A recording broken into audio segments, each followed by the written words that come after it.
Hey humans, Coach Mindy here with your Find the Drive workout of the day. Today we have leg type things. It's a 20-minute AMRAP, not your typical AMRAP, and I'll tell you why in a bit. Starting out with 40 step-ups, 30 squats, 20 jumping lunges, 10 per side, single leg sit to stand, and you're gonna close out with 5 burpees to target at least 6 inches above your head. We'll talk about all of those things in a moment, but to get you ready, we're gonna go through a little bit longer of a warm-up, 3 times through to get your body nice and warm. We're gonna start out with good morning squats. So unlike our normal good mornings, you're gonna start with your feet in your squat stance versus hips width apart. You're still gonna have your fingertips by ears, still pinching those shoulder blades together. Now you're gonna do a soft bend the knee and hinge, and then in one motion, lifting your chest and dropping down into a squat, and then reverse that movement.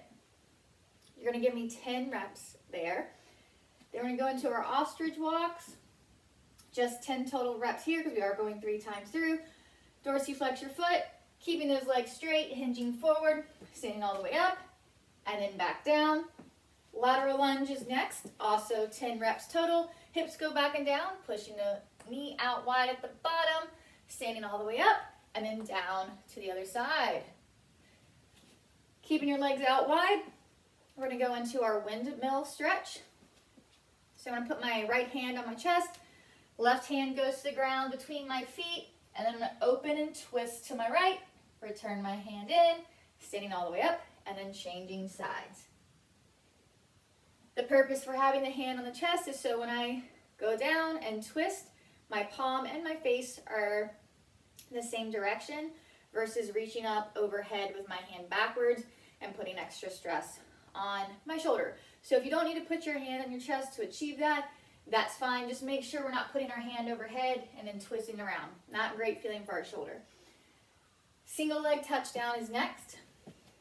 So I'm gonna hinge forward.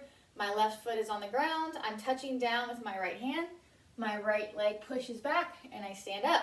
So it's a soft hinge and I'm trying to keep my weight in my heel, not way out in front of my toe. So it's almost, think about somewhere between a squat and a lunge. Your hands touching down where your other foot was. 10 on one side, or excuse me, 10 total, 5 on one side, 5 on the other. Reverse lunge to knee up. Also, we will be doing 5 per side for 10 total reps. Big step backwards into a lunge is your back knee that lowers, standing all the way up, bringing your knee up. 5 on the right, 5 on the left, and then we'll close out our warm-up with some up-downs. So, my hands go down, my feet go back, and stand, or I can step.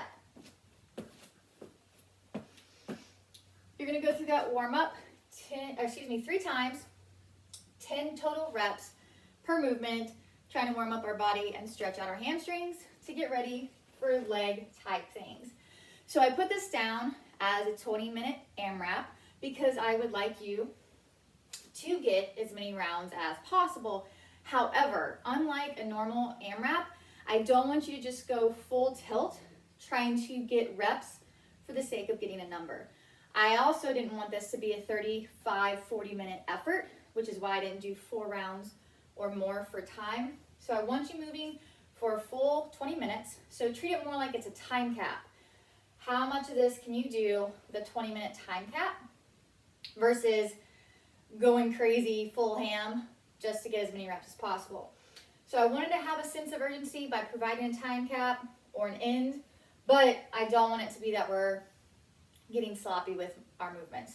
Hope everybody's tracking on that. So you're gonna start out with 40 step-ups. I would like this to be a challenging height for you, whether it's chair, cooler, steps, or if you've acquired a box. A height that is challenging for where you're at today. Step up with my right, standing all the way up, making sure my hips fully extend, and then step down with my right. You can choose to alternate for each rep, or if you want to do them in sets of 5, I move faster that way. The choice is yours on that.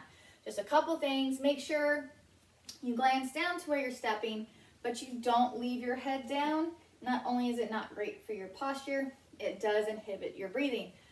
Also, make sure that when you step down, you're not stepping down too far away from your object. You're putting more work on yourself, and your calves are going to take a big hit on that. So 40 step-ups. These will all be total reps. So that's 20 per side, however you break it down. Then we're going to step our feet shoulder width apart.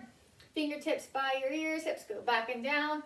And you're going to give me 30 air squats. I do want to keep those hands by the ears in an effort to help keep your chest up. Since I'm not there watching you, it'll be an opportunity for you to check it yourself. So if you see your elbows, or if you notice your face is looking at the ground, your chest is dropping. So really focus on keeping that chest up. If you have the option to videotape yourself, maybe video yourself for a couple rounds of this so you can see what your squats look like and how they evolve as you fatigue. 30 squats there.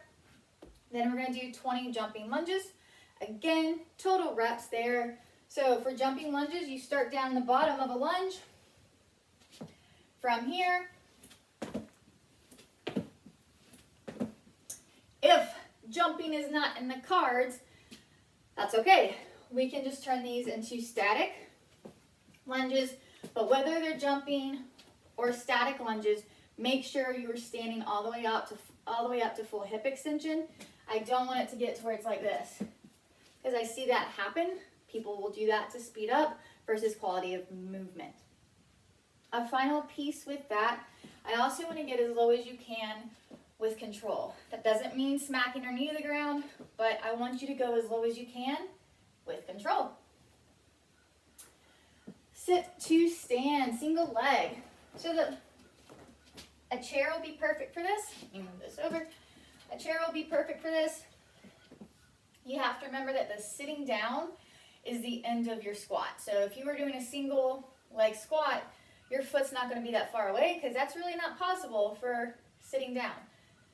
So as long as my knee's not out above my toe, my leg can be up, it can be slightly bent, and I stand up. Slow and controlled on the way down. I want to touch down without leaving all my weight down. Just a quick touch and stand. 10 on one side, 10 on the other. Something to be mindful for here. When we get going, I don't want us using momentum to stand ourselves up. That's why it's just a quick touch and go. I'm leaving all that weight in my foot. You may find, most certainly, that you have one side that's stronger than the other. This will help you identify which is which, and it's an opportunity to work on that other side so we can get more even with this movement. Last piece is burpee to target. What that means, instead of us just jumping up really quick to finish out our burpee, I want you to hold your hands up straight and 6 inches above your fingertips. I'd like us to find a target, whether it's the edge of your roof outside, or if you have a pull-up bar that's of an actual height, not an indoor jam. If you do not have anything that you can jump and tap to, that's fine. Hold yourself accountable to making a big jump. Because if you notice, power jump lunges and this burpee squat, I'm trying to incorporate some power plyometric movements to use more power with our hamstrings and our glutes. If currently right now, jumping is not in the cards, that's totally okay. We can keep these as standard burpees. For our standard burpees, just a reminder, hands down, feet back, chest to the ground, and up. If, let's say, I didn't have a target, that's where I'm going to get really big with my jump, and I try to touch my roof, which for me is 6 inches above my hands. Kind of works out, so that's an option for you as well. As always, if needed, you can step in and step out of those burpees. It's your fitness. Do what's best for your body and where you're at today. So we're moving through this with a little bit of purpose because we have a 20-minute cap. So we're not treating it quite like an AMRAP, but we do want to try to get this through a few times. But I do want a hard stop at 20 minutes. If you have any questions, let me know. Otherwise, have a great workout.